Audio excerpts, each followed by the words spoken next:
Chapter 22।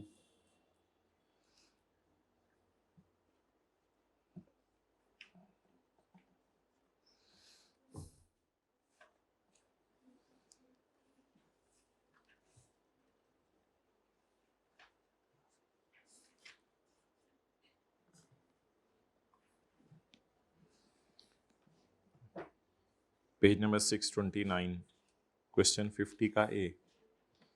जरा note करते रहना कौन से क्वेश्चन तरतीब से। Following other independent transactions carried out by different enterprises. Page number 629। In November an agreement for acquisition of machine on hire purchase. Hire purchase होते हैं चीज़ को किस्तों पे खरीदना। was signed in December. The machine was acquired under this agreement. दिसंबर में machine भी आ गई है। In December 2022, the machine was acquired against 25% down payment. The remaining balance is to be paid in 24 equal installments of 4.5 million each. तो नवंबर में agreement हुआ है, दिसंबर में चीज़ आई है और थोड़े से पैसे दिए हैं और बाकी पैसे 24 किस्तों में देने हैं। तो हमने कहा था हायर परचेज के केस में value of supply, time of supply के डेफिनेशन में देखा था कि जिस वक्त, तो नवंबर के महीने में ही इस मशीन को वर्किंग 1 में डाल देंगे, इस पे परचेज रिकॉर्ड कर देंगे नवंबर के महीने में ही। Point 2, in December in advance of 12 million was received against delivery to be made in March. तो दिसंबर के महीने में इसको सेल में डाल देंगे अर्लियर ऑफ की वजह से। एक मशीन आपने खरीदी है जुलाई में, लेकिन पुट टू यूज नहीं देखना, बस मशीन खरीद ली तो इसको किस में डाल दें, परचेज में डाल दें। ये हमारी सुस्ती है कि हमने लेट यूज करना शुरू की। तो time of supply is the time when we have received the goods. Goods of 7 million was sold in September. 7 million की चीज़ें सितंबर में बेची हैं, but due to limited storage goods were delivered in January. उसके पास जगह नहीं थी इसलिए उसको जनवरी में भेजी। मेड अवेलेबल तो सितंबर में ही हो गई थी, तो इसलिए सेल कब रिकॉर्ड होगी, when these are made available. जी okay. In the light of Sales Tax Act 1990 and rules made thereunder,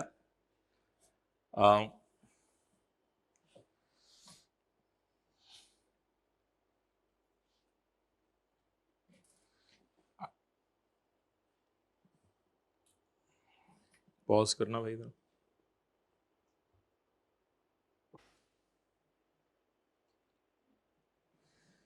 अच्छा, ये जो पेजेस है ना, थ्योरी के सवाल सॉल्व करने से पहले इन पेजेस को ज़रूर देख लिया करें ताकि आपको पता चले। स्कोप ऑफ टैक्स वाला एक सेक्शन था, एक सेक्शन था हमारा collection of excess sales tax. वो ये था कि यानी कि गलती से सेल्स टैक्स ले लिया हमने। एक था जीरो रेटिंग, एक था change in rate of tax, एक था time and manner of payment of tax. तो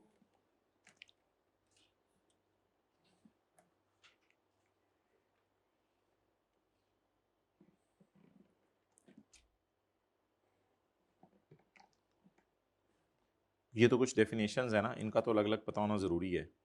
स्कोप ऑफ टैक्स, इसमें स्पेशल रेट भी आ रहा था, कैपेसिटी टैक्स भी आ रहा था, collection of excess sales tax, इसके बाद जीरो रेटिंग, इसके बाद change in rate of tax, इसके बाद time and manner of payment of tax. Section 7 में ये था 1 में कि परचेज आपने रिकॉर्ड करनी है, चाहे पैसे पे हुए या नहीं हुए, चाहे चीज़ें बिक गई या नहीं बिकी, और भूली भी परचेज अगले 6 महीने में रिकॉर्ड कर सकते हैं। तो कंडीशंस क्या हैं इनपुट अलाउ करने की, और उसके बाद था कौन कौन से टैक्स, कौन कौन सी परचेजेस डिसअलाउ हैं, और सेक्शन 73 में भी यही था। इसके बाद था जॉइंट एंड सेवरल लाइबिलिटी, ना सिर्फ सेलर को बायर को दोनों को पकड़ा जा सकता है। अगर होंडा को नॉलेज है कि जनरल टायर टैक्स जमा नहीं कराएगा तो होंडा को भी पकड़ा जा सकता है, वरना सूली तौर पे सेलर को पकड़ा जाना चाहिए। Time and manner determination, tax credit not allowed, joint and several liability, adjustable input tax.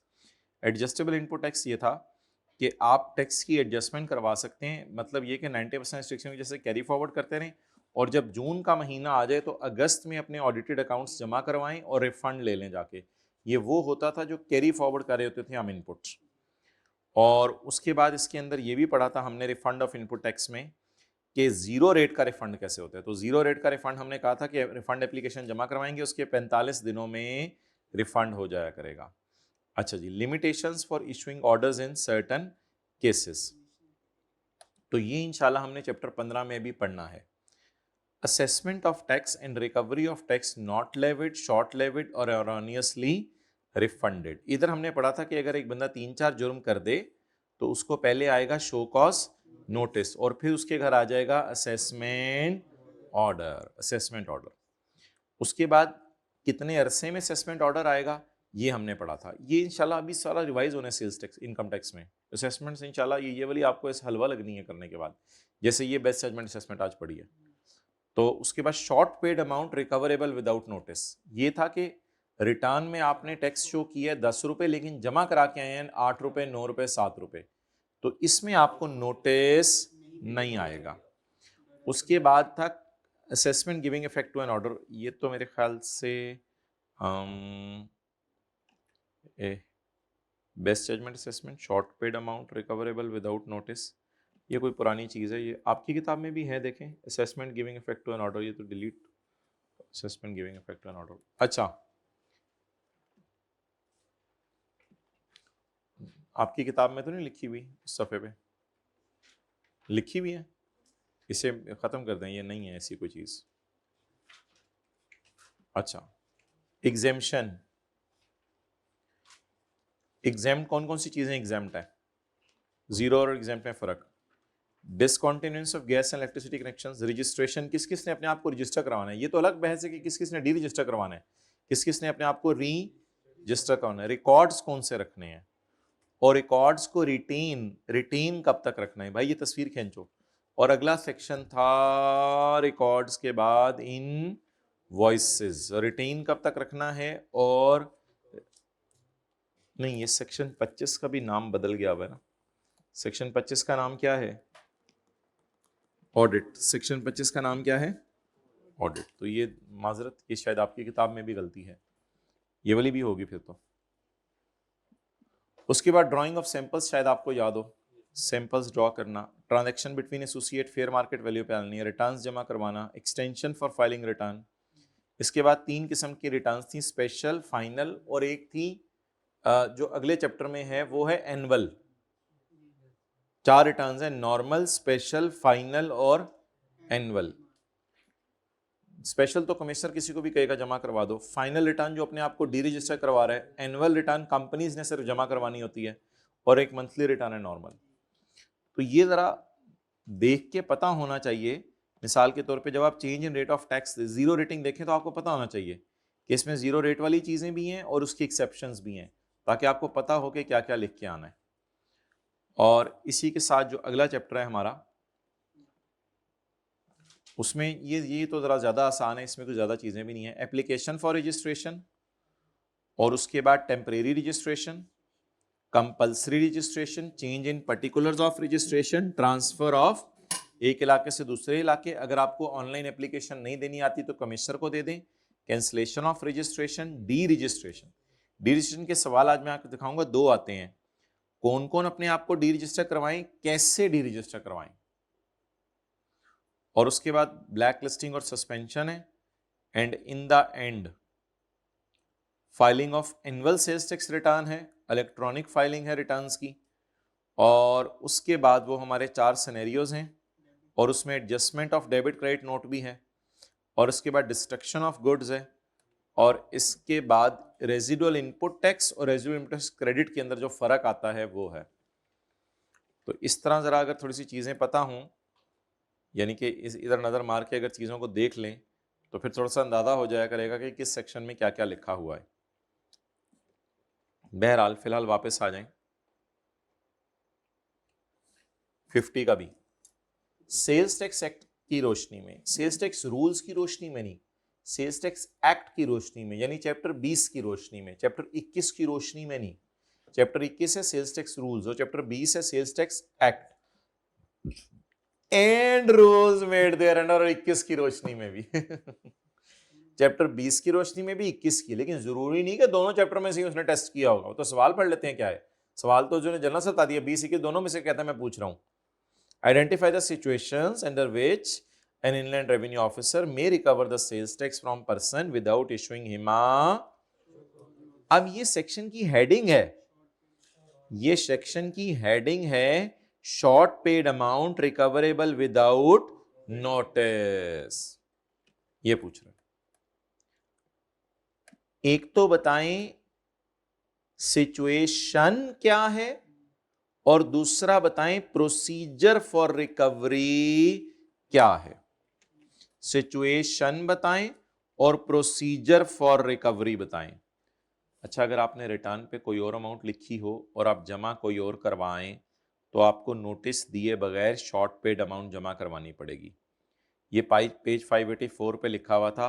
Procedure ये है कि रिमूवल ऑफ गुड्स आपकी दुकान से रुक जाएगा, आपके बैंक अकाउंट सीज हो जाएंगे। और सिचुएशन ये है कि you have paid tax less than indicated in your return. तो ये सेक्शन 11A। चलें जी आगे।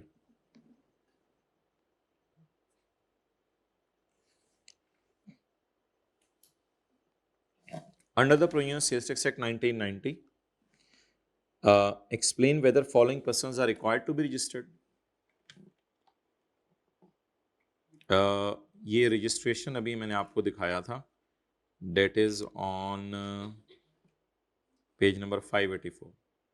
किन लोगों ने अपने आप को रजिस्टर करवाना है? एक ऐसा मैन्युफैक्चरर जो कि कोरंगी के रेजिडेंशियल एरिया के अंदर है, तो हम लिख के आएंगे पहले, a manufacturer is liable to be registered if he is not running a cottage industry, then he is liable to be registered. So if he has number of employees पता नहीं up to 10 और his sale is up to 8 million and he is not having बिजली का, अगर इसके पास ये 2-3 चीजें आप डिस्कस करके आएंगे, आप इस तरह भी लिख के आ सकते हैं ना, as he has his factory located in residential area of Korangi, उसकी factory residential area of Korangi में है, so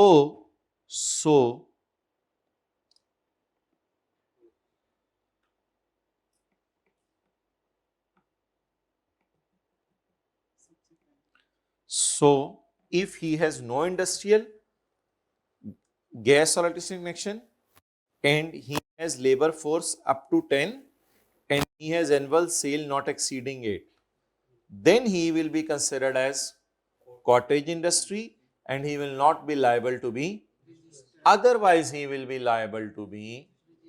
इस तरह का जवाब लिख के आ सकते हैं, क्योंकि एक कंडीशन पूरी हो रही है, बाकी 3 के बारे में उसने नहीं बताया। थोड़ा सा लंबा जवाब हो जाएगा, बट अब क्या करें। अब एक रिटेलर जिसकी साल की सेल 20 मिलियन से ज्यादा, इसको जरा छोड़ें, इसको छोड़ें।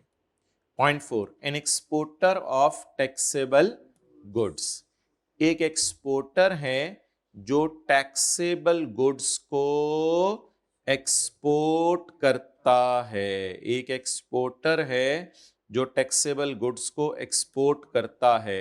उठा देना, ये क्या, एक एक्सपोर्टर है जो टैक्सेबल गुड्स को एक्सपोर्ट करता है, तो उसके बारे में आप ये लिख के आएंगे, an exporter who intends to obtain sales tax refund for a zero rate sale, तो इसने तो जीरो रेट सेल का रिफंड मांगने आके, तो he should go and get himself registered.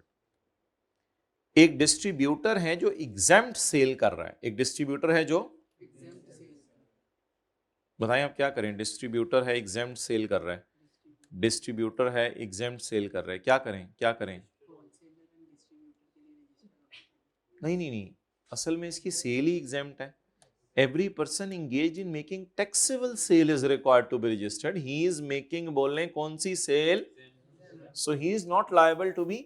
हाँ, अगर ये एग्जेम्प्ट टैक्सेबल दोनों मिला ले फिर और बात है, और इसके लिए सेल की लिमिट भी नहीं है, चाहे 1 रुपए की भी सेल करे फिर ये लायबल टू बी रजिस्टर्ड है, लेकिन फिलहाल ये सेल किस नेचर की कर रहा है, तो as the wholesaler is making exempt sale, he is not making any taxable sale, so he is not liable to be a retailer whose साल की सेल इज 20 मिलियन। भाई रिटेलर के बारे में आप लिख के आएंगे a retailer who is a tier 1 retailer is liable to be registered. However, retailer who is other than tier 1 retailer who is paying sales tax through बिजली का बिल। रिटेलर का कॉन्सेप्ट जरा रिवाइज कर लें। रिटेलर हैं दो किस्म के, जैसे कॉटेज है ना उधर, छोटे और बड़े। छोटे रिटेलर हैं अदर देन टायर 1 और बड़े रिटेलर हैं टायर 1। टायर 1 रिटेलर नॉर्मल तरीके से सेल्स टैक्स इन पे पूरा लगता है, इनका न्यूमेरिकल नॉर्मल सॉल्व होता है। जो अदर देन टायर 1 रिटेलर्स हैं वो छोटे हैं, उनके ऊपर सेल्स टैक्स नहीं लगता 18%। उन्होंने बिजली के बिलों का पता नहीं 5 या 7.5% है, अभी किसी सवाल में दिखाऊंगा, तो उन्होंने बिजली के बिलों के ऊपर ही टैक्स दे देना होता है, वही उनका काफी होता है। अब इस सेल से मुझे नहीं पता चल रहा ये रिटेलर कौन सा है, तो हम क्या लिख के आएंगे, if this retailer is a tier 1 retailer, he is liable to pay sales tax, so he will get himself registered. However, if the retailer is required to pay sales tax through bijli ke bill because he is other than tier 1 retailer, then he is not liable to be। उसकी cell देखी जाएगी या देखा जाएगा tyre 1 other than tyre 1 है।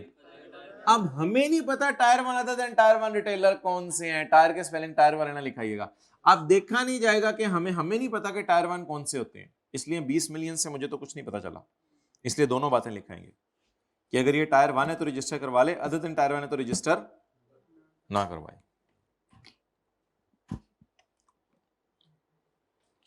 कहते हैं आमतौर पे तो एक्सपोर्ट 0 रेट होती है, लेकिन इसकी एक्सेप्शंस बता दें। तो याद होगा आपको, चीजें एक्सपोर्ट की हैं इंपोर्ट करने की नीयत से, और चीजें ऐसी किसी कंट्री को एक्सपोर्ट कर दें जिसको गवर्नमेंट ने कहा हुआ था, और एक तीसरा भी था,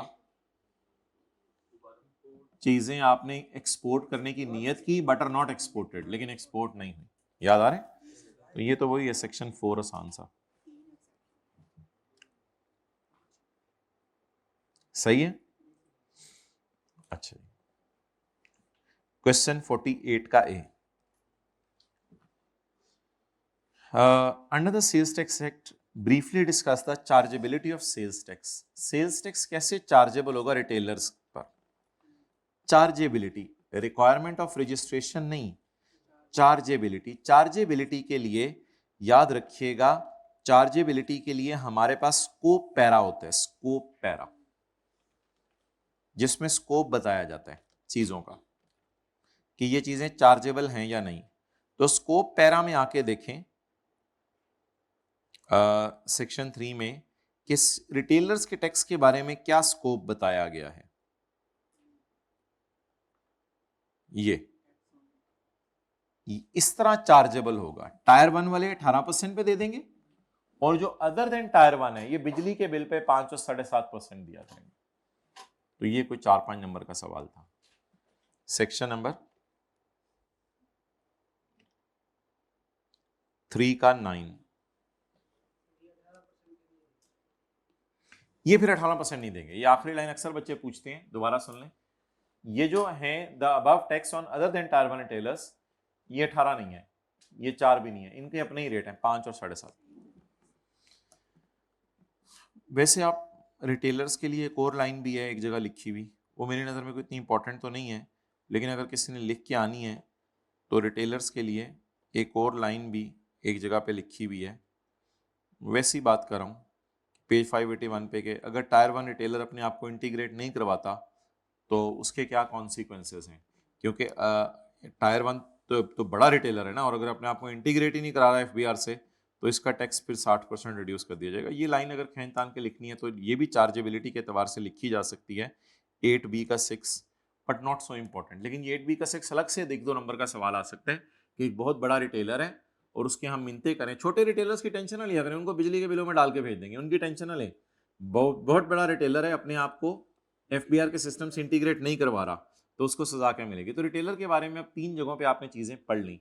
एक आपने रिटेलर के बारे में अदर देन टायर 1 और टायर 1 वाली बात पढ़ ली, एक रजिस्ट्रेशन की रिक्वायरमेंट पढ़ ली, और एक ये बात पढ़ ली।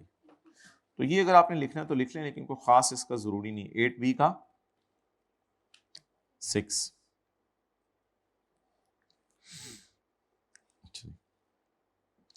Following are the independent transactions carried out by different enterprises during the month of February 2022 in the light of Sales Tax Act made there in the state VOS। अब ये VOS का सवाल है, सॉर्ट ऑफ सेल टाइप सवाल है। VOS में क्या जाएगा? चार्जेबल टू टैक्स, यानी ये सेल कर रहे हैं तो VOS में क्या जाएगा? पिछला सवाल कुछ और था, 46 था कि चार्जेबिलिटी या एडजस्टमेंट, यानी कुछ कुछ चीजें सेल टाइप हैं और कुछ चीजें परचेज टाइप हैं। परचेजेस को एडजस्ट किया जाता है और सेल्स को चार्जेबल किया जाता है। तो समझ लें इसमें वर्किंग 1 और 3 मिक्स थी क्वेश्चन 46 में, और इसमें सिर्फ वर्किंग 3 है, इस तरह समझ लें। बहरहाल कुछ जीरो रेट एग्जाम्प्ट सेल भी हो सकती है। Taxable goods of 8 lakh were sold to one of the dealers. The amount was net of 20% discount, GCPT adjustment. The discount was not shown on invoice. तो डिस्काउंट इनवॉइस के ऊपर show नहीं हुआ, हालांकि बिजनेस नॉर्म्स के मुताबिक था, लेकिन इनवॉइस पे शो नहीं हुआ। इस वजह से the VOS will be 8 lakh divided by 80 multiplied by 100। और लॉ की छोटी सी प्रोविजन भी लिखाएंगे कि as per the definition of VOS, the VOS shall be the discounted price if it is in the norms of business practice and it is shown on bill. However, it is not shown on bill, so the VOS will be 1 million. ये मैं point 2 पढ़ता हूं अभी। Advance of 6 lakh was received for goods to be delivered in April. When the advance was received? In Feb. Advance was received in Feb for goods to be delivered in April.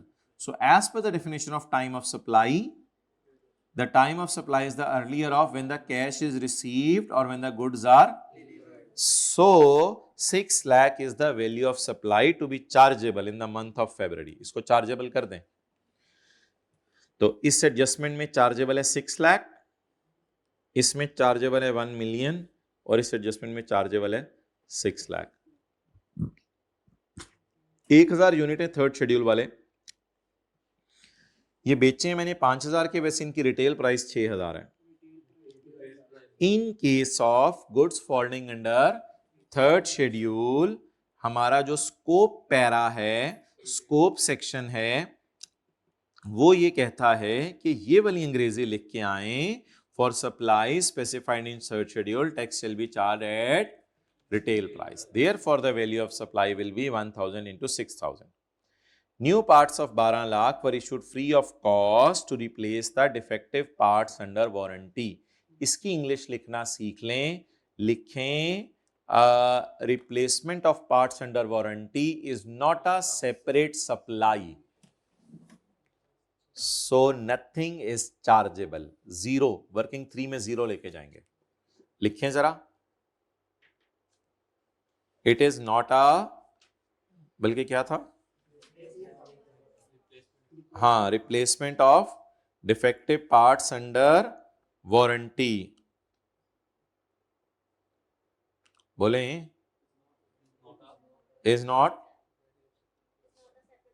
a separate supply, therefore nothing is chargeable.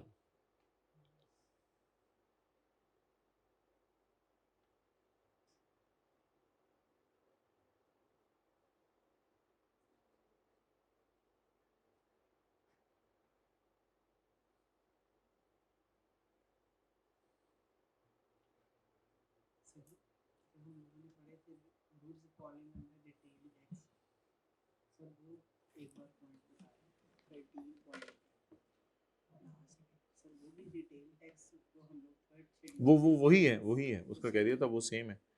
VI taxable goods of 4 lakh was sold at a credit of 2/10। 10 दिनों में दे दो तो 2% discount दे दूंगा, वैसे 30 दिनों में तो दे ही जाना। Customer paid the amount in 10 days, the VOS will still be 4 lakh because trade discount is deducted and cash discount is। अच्छा एक बार याद रखिएगा, फिगर कभी भी आप ये अज्यूम ना कीजिएगा कि नेट ऑफ कैश डिस्काउंट है, फिगर जो है वो कभी भी नेट ऑफ कैश डिस्काउंट नहीं होती।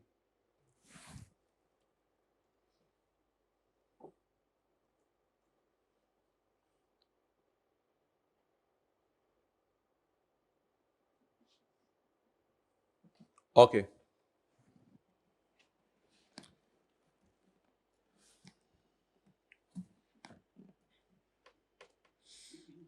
Taxable point 2, taxable goods of 15 lakh were used for internal testing and evaluation purpose.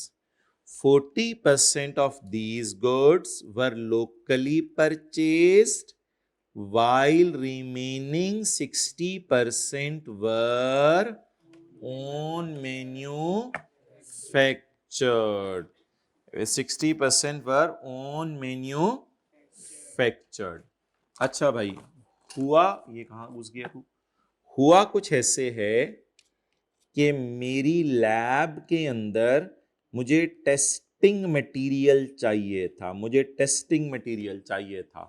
मिसाल के तौर पे जैसे ब्लड प्रेशर और वो टेस्ट करते हैं मरीजों का, ऐसे ही चीज बनाते हुए उसके अंदर डेंसिटी वगैरह और बाकी चीजें चेक करने के लिए कोई लैब मटेरियल चाहिए था।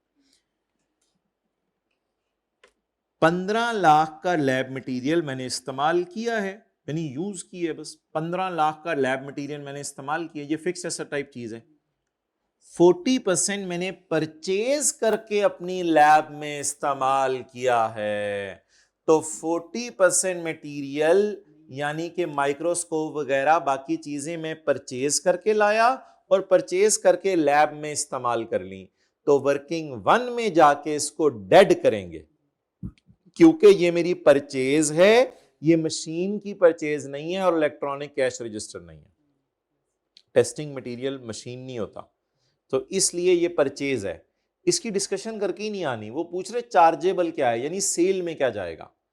लेकिन 60% जो मैं इस्तेमाल कर रहा हूं इस वक्त लैब में, वो मैंने अपनी फैक्ट्री में बना के लैब में लाया था, तो 60% के बारे में लिख के आएंगे as per the definition of supply, the putting of goods to business use which are produced during manufacturing activity is considered as. इसकी एक सादा मिसाल लेता हूं। एक बंदे का कारोबार है फर्नीचर का,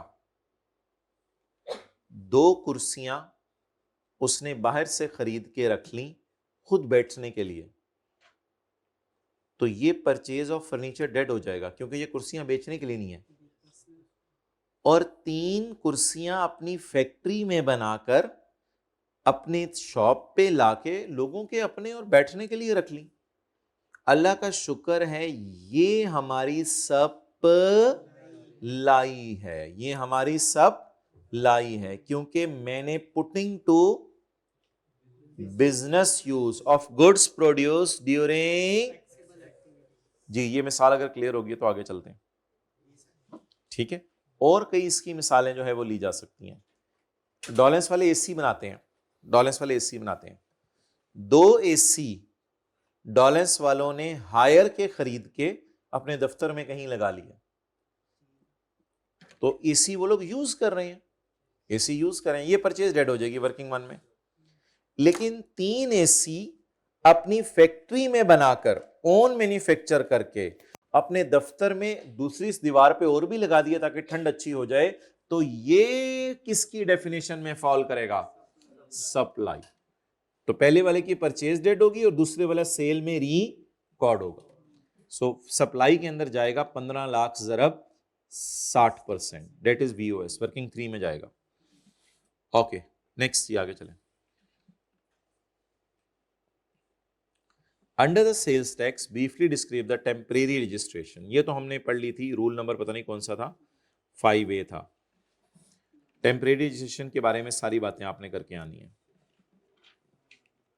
टेम्पोरेरी रजिस्ट्रेशन, ये यहां से नहीं पढ़ा था वैसे, लेकिन चैप्टर 22 के एंड से पढ़ा था।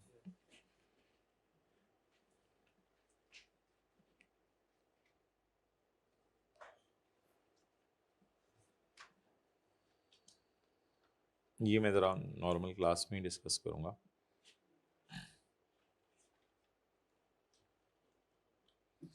टेम्परेरी रजिस्ट्रेशन, वही rule 5, difference between exempt and zero rate sale, provisions relating to excess sales tax collected by registered person, excess sales tax.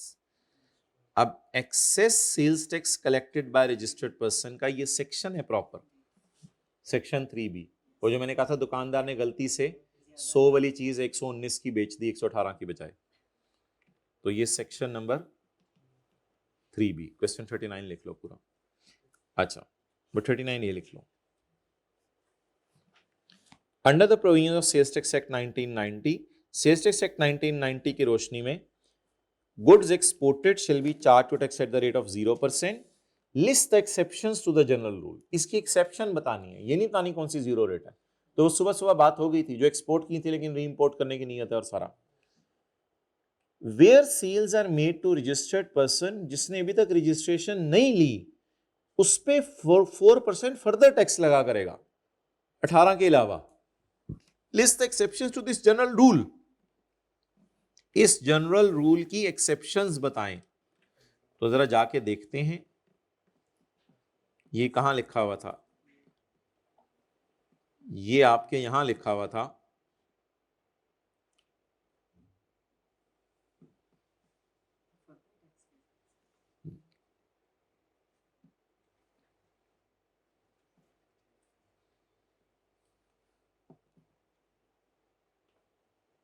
ये पेज 570 में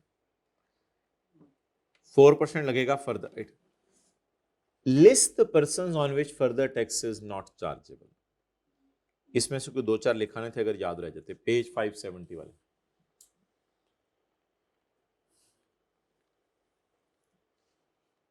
जागते रहना भाइयों।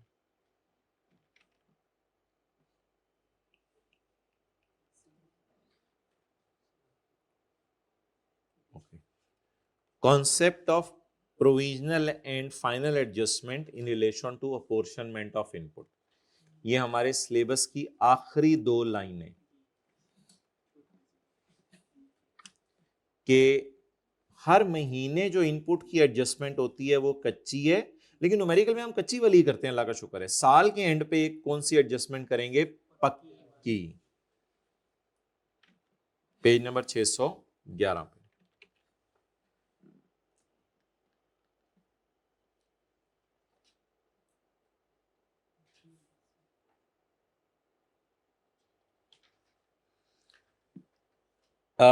Under the provisions of Sales Tax Act 1990, identify the circumstances in which a registered person is not allowed to deduct input. Section 8 और 73 मशहूर ज़माना। असल में बिजनेस के चैप्टर में मेन सेक्शन है सेक्शन 21 नॉट अलाउड, और इधर वही सेक्शन 8 और 73 है।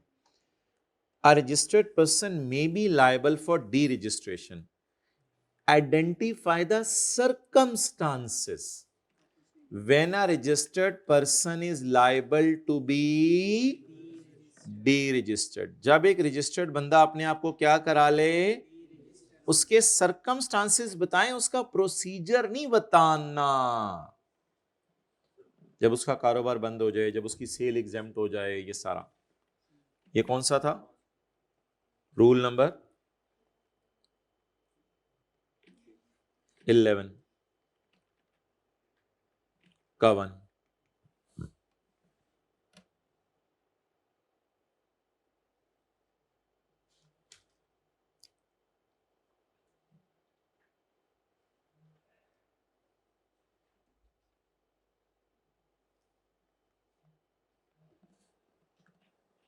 Identify the situations under which a debit credit note may be issued. मैं बता देता हूं। Where a registered person has made a sale and the buyer has returned the goods, the buyer shall issue a debit note. 4 scenarios हैं, लेकिन उससे 3 number मांगे हुए हैं।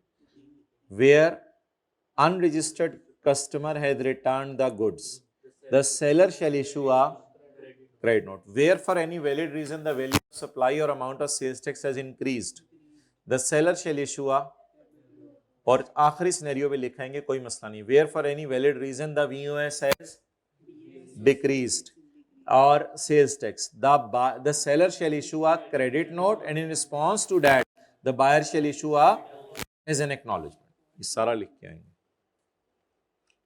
All scenarios. Discuss the conditions under which a registered person may file a revised return।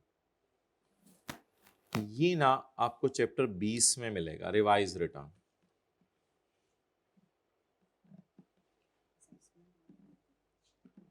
Revise return अलग से एक heading दी हुई है हमने छोटी सी, रिवीजन ऑफ रिटर्न। ये पेज 588 का टॉप। कंडीशन ये है कि 60 दिन में अप्रूवल लेनी, 120 दिन में, वो सारा। तो ये सेक्शन 26 का 3, रिवीजन ऑफ रिटर्न।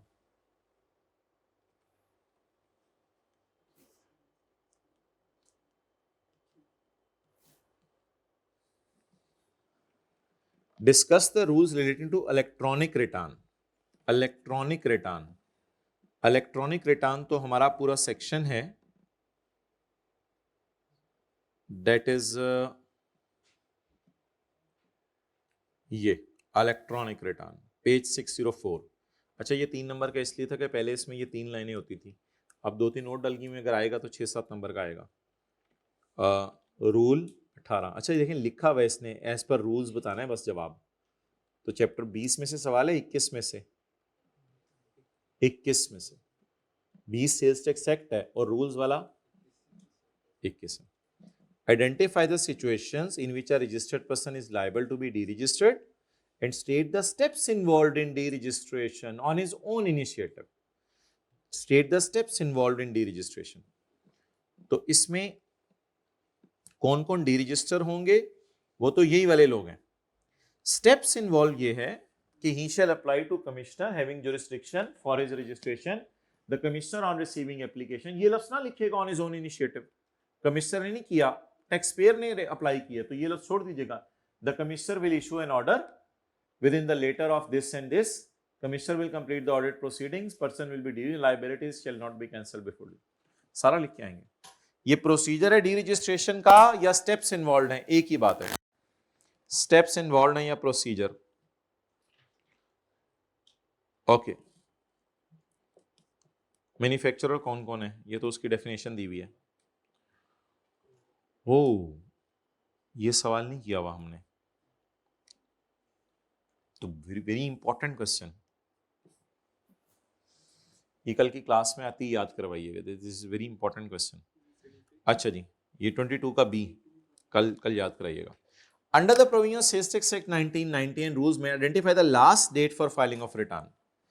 सारा ने अपने आप को रजिस्टर कराया यकम अगस्त को, कब तक अपनी रिटर्न जमा करवाए? नहीं 15 सितंबर ना करें इसको, मैंने कहा था इसको लिखाया करें 18 सितंबर, क्योंकि इलेक्ट्रॉनिक फाइलिंग में अब 18 तक की गुंजाइश है। टैक्स आपने 15 को जमा कराना होता है, लेकिन रिटर्न 18 को जमा करा दें, ये लिखाया करें। Fatima filed the return for the month of July on 10 August. She want to revise her return. उसने अपनी रिटर्न क्या करनी है? रिवाइज करनी है। तो आइडेंटिफाई द लास्ट डेट, गिन के बतानी पड़ेगी लास्ट डेट कि वो अपनी रिटर्न कब तक रिवाइज करे। A registered person may file a revised return to correct any omission. It can be revised within 120 days. ये कितने दिनों में रिवाइज की जा सकती है? 120 डेज। तो गिने जी, बिस्मिल्लाह। 10 अगस्त, 11 अगस्त से गिनना शुरू करें। ये कैलकुलेटर पे लिख लें, चलें 31 माइनस 10, या 11 से उंगलियों पे गिने या कैलकुलेटर पे 31 माइनस 10 करें। 21 दिन अगस्त के हो गए, सितंबर के, अक्टूबर के,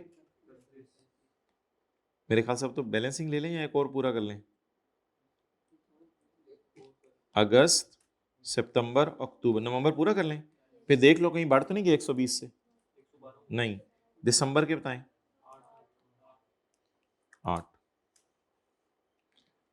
8 तो 8th December is the last date by which you can revise the return. Identify the last date ऊपर लिखा हुआ है। आमना इंजीनियरिंग लिमिटेड, ओए कंपनी है, ये फाइनल रिटर्न जमा करवाने जा रही है 30 जून 12 की। मतलब ये कि डी रजिस वो क्या कहते हैं, एनुअल जमा करवाने जा रही है। एनुअल रिटर्न तो अनलकीली चैप्टर 21 में है ना। एनुअल रिटर्न तो चैप्टर 21 में है, ये 30 सितंबर तक जमा करवानी है। तो she will file the return by 30 September 2012। Apda बाजी नहीं होती थी वो पिछली गली में जो रहती थी, जिनके 2 बेटे थे, Apda Baji wants to deregister herself. मैं जा रही हूँ, क्या हो गया आपदा बाजी? मैंने कारोबार ही बंद कर दिया, मैं पहले होलसेलर थी, अब मैं डीलर भी कहलाना पसंद नहीं करूंगी। Wants to deregister herself with effect from 30 September. 30 सितंबर से अपने आप को डी रजिस्टर करवा रही हैं, तो ये फाइनल रिटर्न जमा करवाएंगी।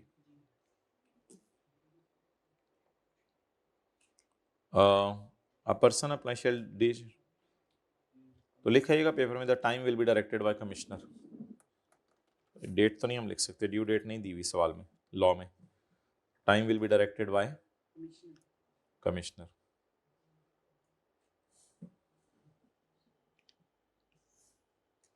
इसके पीछे कौन सा सवाल छुपा हुआ है?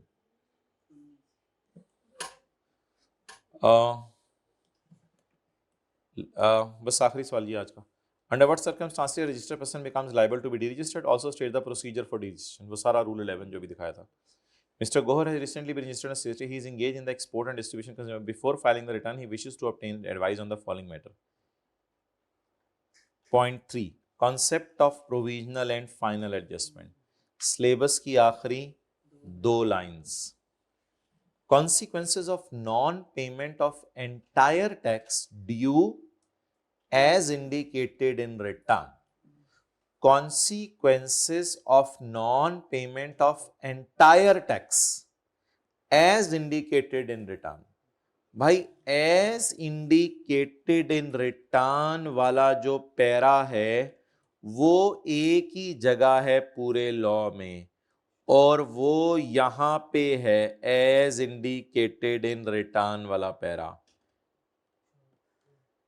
Where a registered person pays tax less than indicated in return, indicate के लफ्ज से उसने उठाया था। तो क्या कॉन्सिक्वेंसेज हैं? कॉन्सिक्वेंसेज ये हैं कि शो कॉज नोटिस दिए बगैर रिमूवल ऑफ गुड्स हो जाएंगी, आपके स्टॉप हो जाएंगी, और आपके बैंक अकाउंट सीज हो जाएंगे।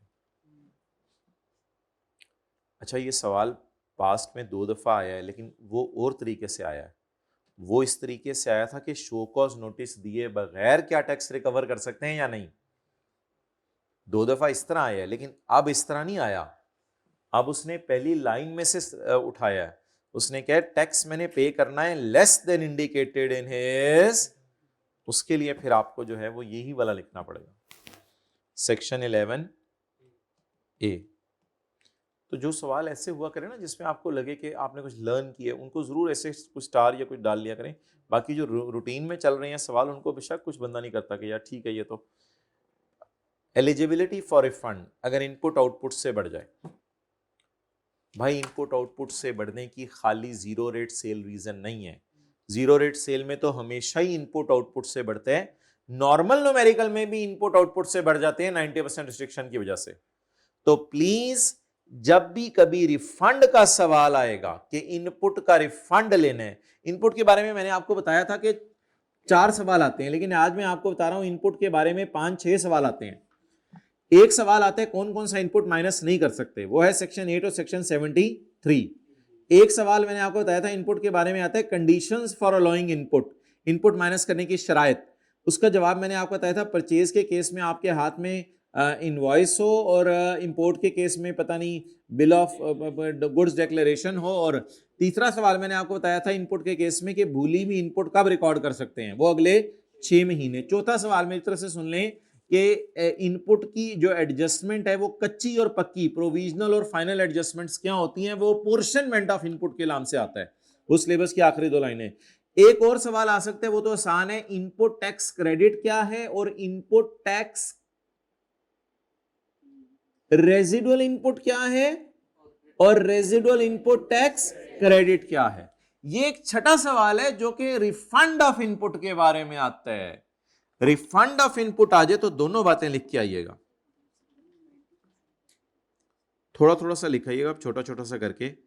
एक तो आप कहिएगा कि अगर आप हमारा नॉर्मल सेल का इनपुट रिफंड लेने ना, तो वो तो अगस्त के महीने में मिलेगा जब मैं ऑडिटेड अकाउंट्स जमा करवाऊंगा। ये वाला, ये जो 8B का 2-3 है। और अगर आपने 0 रेट का लेना है तो 10 का 1। तो ये दोनों लिख के आए आप हजरात, 8B का 2 और 3 और 10 का 1। खत्म कर दो भाई रिकॉर्डिंग।